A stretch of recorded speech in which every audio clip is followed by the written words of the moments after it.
Hello everyone, this is Yana Smakula here at Spellbinders, and thank you so much for joining me today. This video is part of a layered dimensional die cutting series I'm hosting on Spellbinders blog and YouTube channel.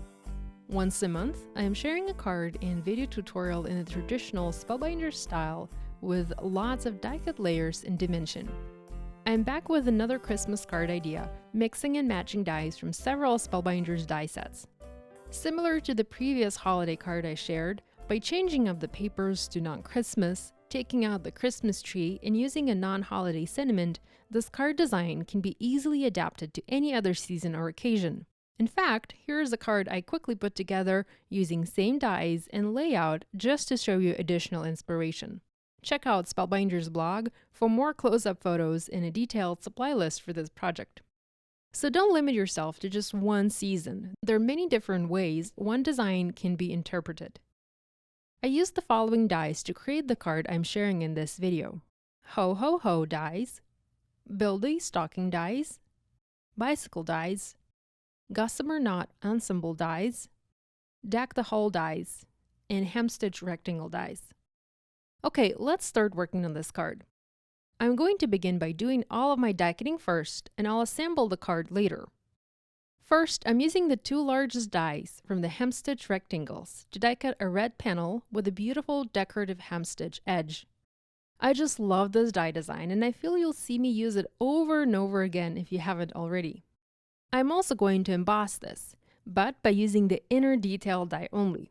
You can keep both the edge die and the detail die when you emboss, but I prefer my embossing with the inner die only. Next, I'm going to use the edge die and will die cut a white cardstock panel to layer onto my die cut. I want white to show through the hemstitch squares and not the patterned paper that I will use for my card, so this is why I'm adding that extra panel. Next, I'm going to die cut a gossamer knot rectangle out of gold glitter paper.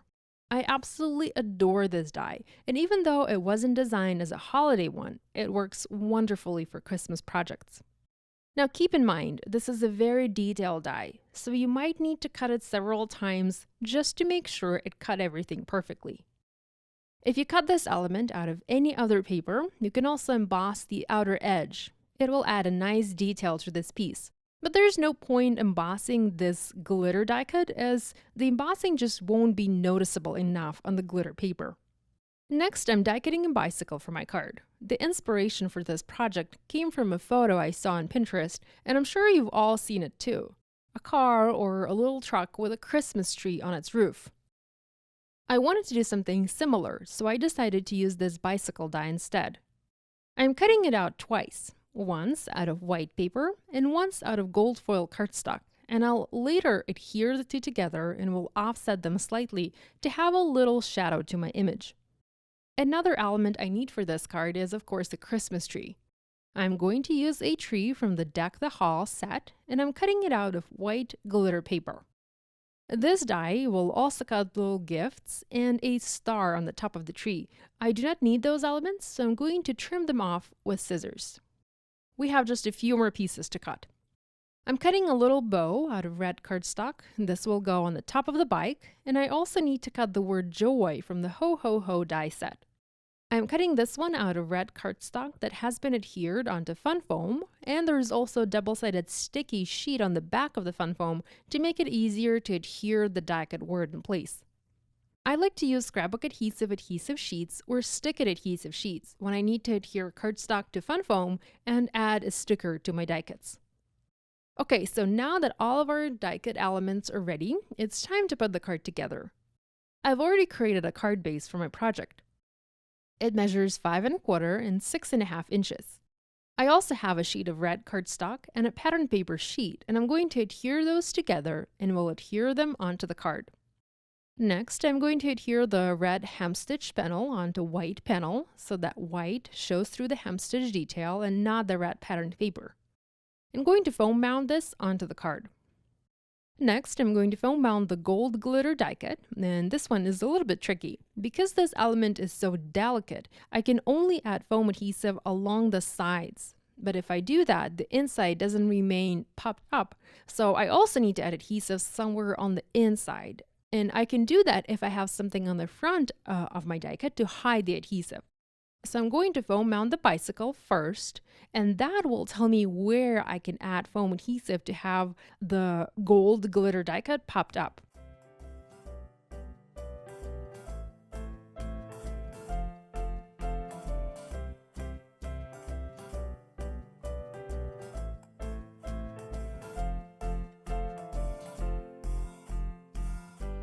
I'm also going to add a sentiment. I have one that says, "Sending you Christmas cheer." I stamped it in black ink. The message, by the way, comes from Hero Art's Holiday Christmas Messages stamp set. And I'm also foam mounting the Christmas tree onto the bike. If you want, you can also wrap baker's twine around it and around the bike to make it look like the tree is tied to the bike. But I decided to keep this card simple and skip the twine. And now I can go ahead and foam mount my little bow. I think it makes the bike look really festive. Lastly, I'm going to add the Joy die cut, and this completes this card. I hope you've enjoyed this episode from my layered dimensional die cutting series. Be sure to hit the thumbs up button and share this video with your crafty friends.